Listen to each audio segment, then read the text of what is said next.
네, 글로벌 마켓 리더 메리츠 공직권 서동수 과장과 함께 얘기를 나눠보도록 하겠습니다. 안녕하십니까? 예, 안녕하세요. 네, 자 오늘 우리가 어떤 내용들 가지고 얘기를 좀 나눠볼지 이슈부터 먼저 첫 번째 이슈 확인해 보도록 하죠.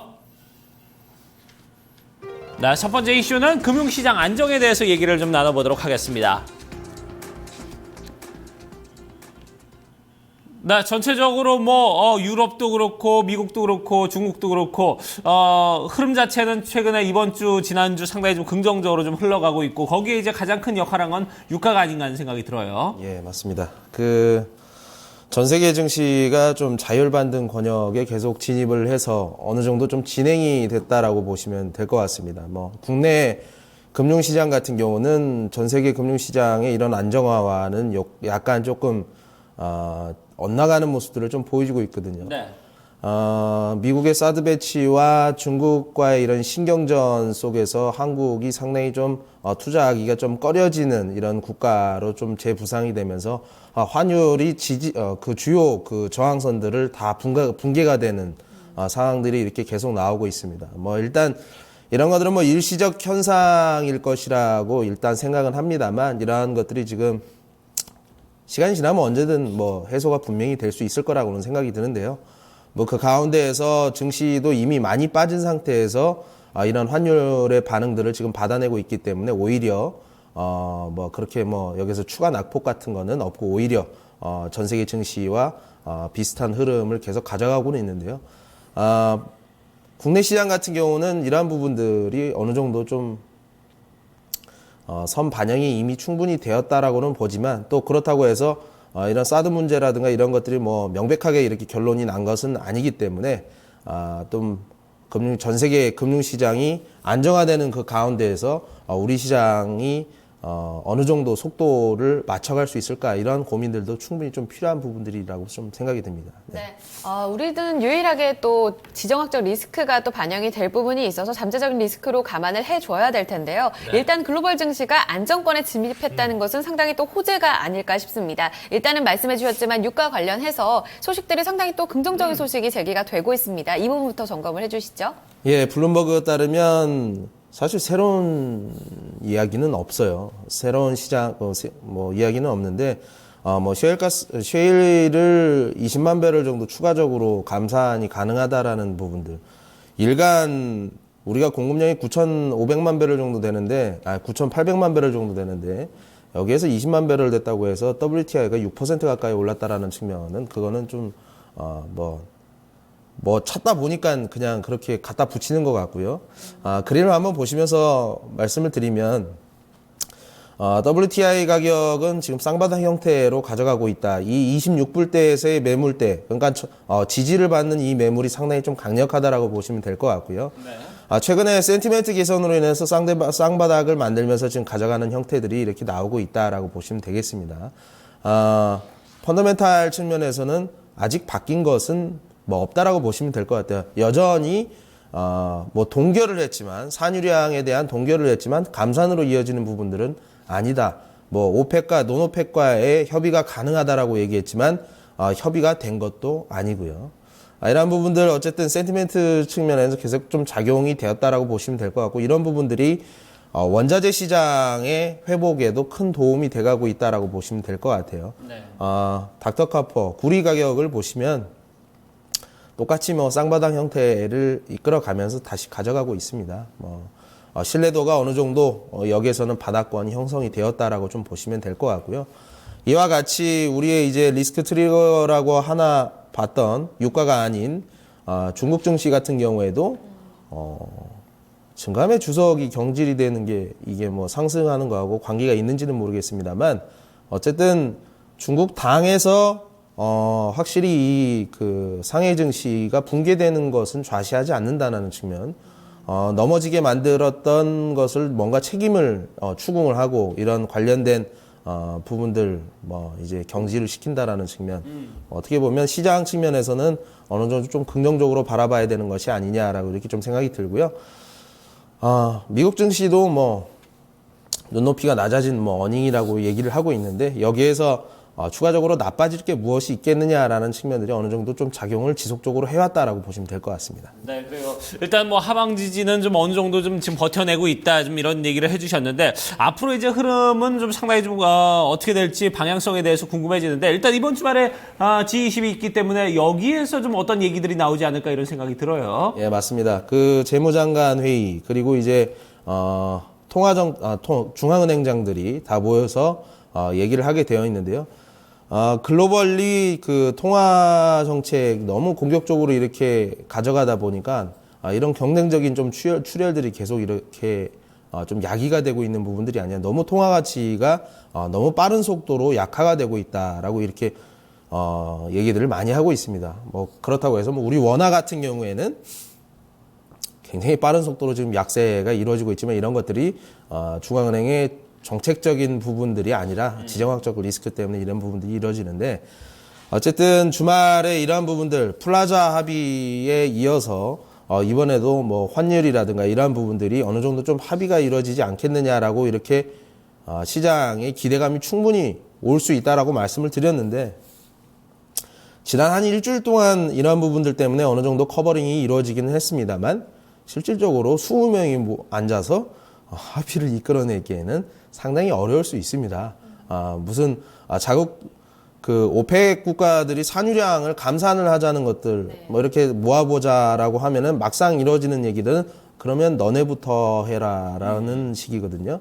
여기에서도 실질적으로 모여서 뭐 화끈한 뭐 합의가 이루어질 가능성은 굉장히 낮다라고 좀 보시면 될 것 같아요. 그래서 지금까지는 이런 플라자 합의의 신플라자 합의가 나오는 것이 아니냐라는 기대감이 있었던 국면들이 계속 지속이 되었지만 이런 것들이 어느 정도 좀 센티멘트가 꺾일 가능성도 있다라고 이렇게 보실 수가 있을 것 같습니다. 네, 신플라자 합의가 만약에 이제 도달이 되게 되면은 그 부분은 상당히 파급력이 엄청 나겠습니다만 일단 말씀해 주셨지만 원론적인 이야기에 그칠 거다라는 가능성이 조금 더 우세하게 전망이 되고 있습니다. 자, 그렇다면 다시 좀 대내적인 측면으로 들여다보도록 할게요. 최근에 미국의 뭐 간밤에 나왔던 제조업 지표는 좋지 못했지만 그 전날에 있었던 물가라던가 그 전에 있었던 뭐 GDP에 대해서도 전망이 나쁘지 않게 제기가 되고 있거든요. 이런 부분들 금리 인상에 대한 가능성을 다시 부추기지 않을까라는 우려도 생겨요.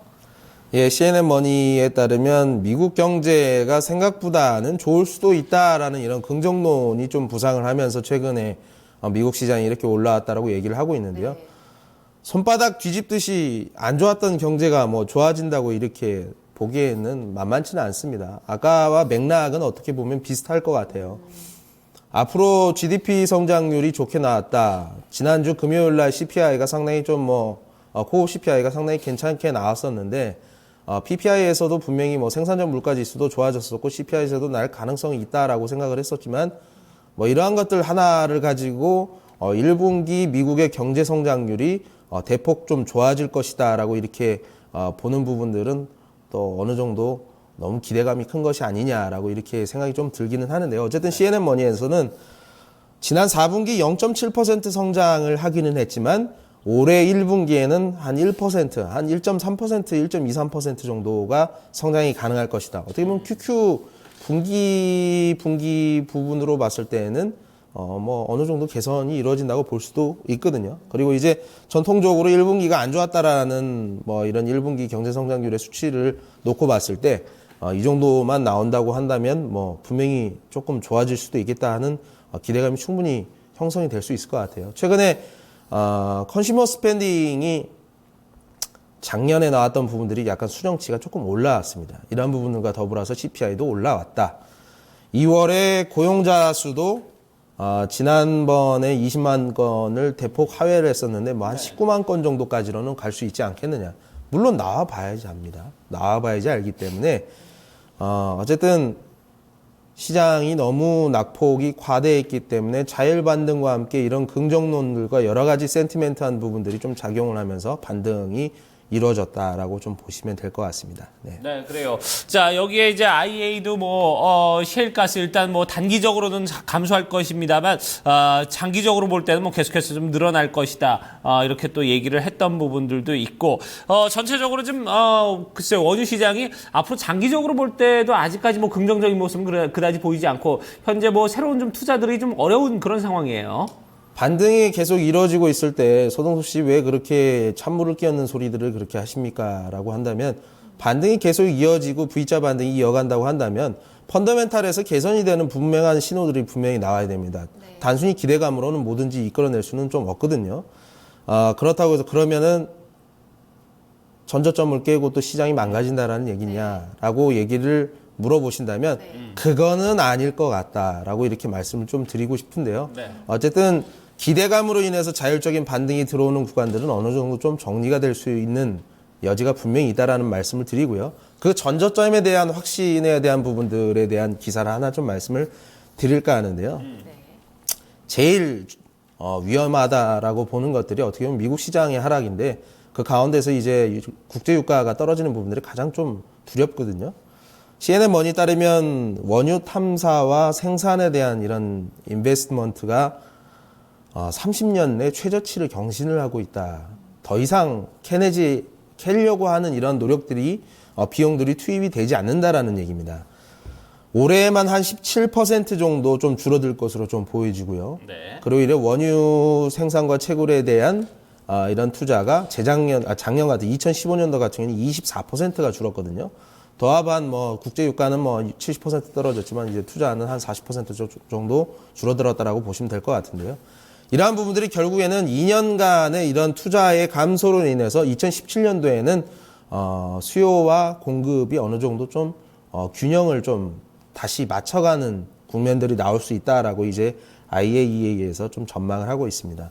좀 디테일하게 말씀을 드리면 공급 측면에서는 이게 좀 주는 것 자체가 좀 만만치는 않을 거라고는 일단 보고 있는데요. 이 그 셰일 업계, 그 미국의 원유 업계 자체가, 그러니까 미국의 에너지 기업들이 패권을 굉장히 좀 강력하게 가져간다라는 측면으로 좀 시사하고 있는 부분들이 있습니다. 미국과 합의를 했던 이란과 미국이 이런 원유 생산 쪽에서 상당한 교섭력을 가져갈 것이다라고 좀 보고 있는데, 이라크라든가 사우디가 좀 생산량 자체가 비슷하거나 줄어드는 반면에 미국 같은 경우는 일간 지금 한 1020만 배럴인데 한 1400만 배럴까지 늘어날 수 있을 것이다 라고 얘기를 하고 있고요.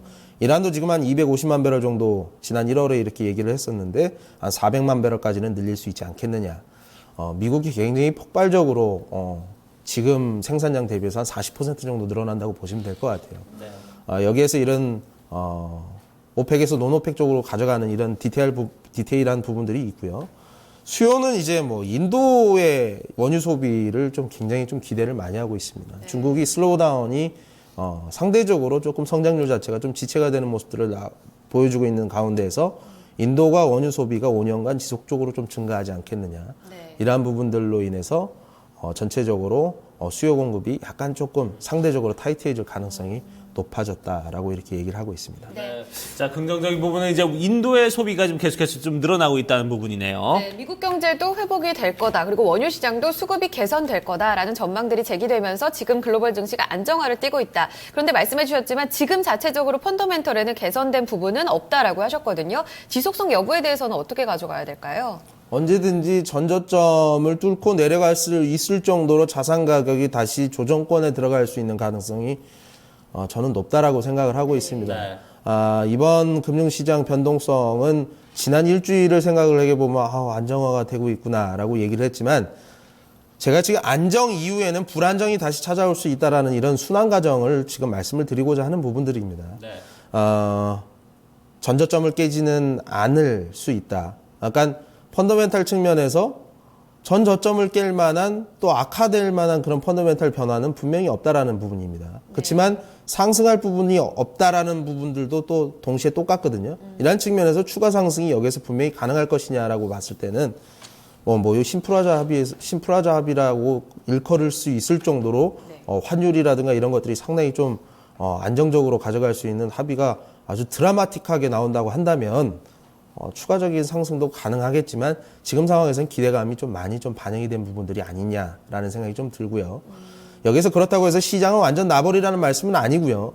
바닥권을 탈출해서 어느 정도 좀 자기 가격을 넘어서 찾아온 이런 자산들은 어느 정도 좀 현금화를 시켜서 또 추가적인 변동성이 나타날 때 다시 또 주식을 늘려가는 굉장히 좀 액티브하고 그리고 좀 노련한 이런 운용이 굉장히 필요하거든요. 절대 이 변동성이라는 것은 일주일 동안 줄어들었다고 해서 이제 뭐 다시 올라가지 않겠어. 이런 안정을 찾아가는 이 마음속에 이런 불안정함이 다시 또 피어오릅니다. 그렇기 때문에 어느 정도 현금 확보를 가능한 자산들은 좀 하셨으면 좋겠고요. 현금 수준은 한 30%에서 50%를 가져가는 부분. 반대로 얘기하면 또 이런 변동성 오게 되면 우리가 돈을 벌 수 있는 기회들이 굉장히 많다라는 것을 의미합니다. 그렇기 때문에 분명히 기회는 다시 오기 때문에 좀 기다려가는 기회를 잡는 이런 운용을 하셨으면 좋겠습니다. 네. 자, 이제 시장 회복세는 이제 좀 더디게 이루어질 것이고, 거기서 한번 딱 피크아웃이 나오면은 이때를 대비해서 좀 현금화를 좀 어느 정도 좀 해놓자, 그때가 기회일 것이다라는 의견이었습니다. 네, 지금 고점에서 추가적인 상승에 대해서 기대하시는 분들이 상당히 많으셨었는데요. 여기서 다시 한번 돌다리도 두드려보고 건너자라는 의미에서 참고를 해주셨으면 좋겠습니다. 네. 오늘 전략 여기서 마무리 짓도록 하죠. 메리츠 종금증권 서동수 과장과 함께했습니다. 감사합니다. 예, 고맙습니다.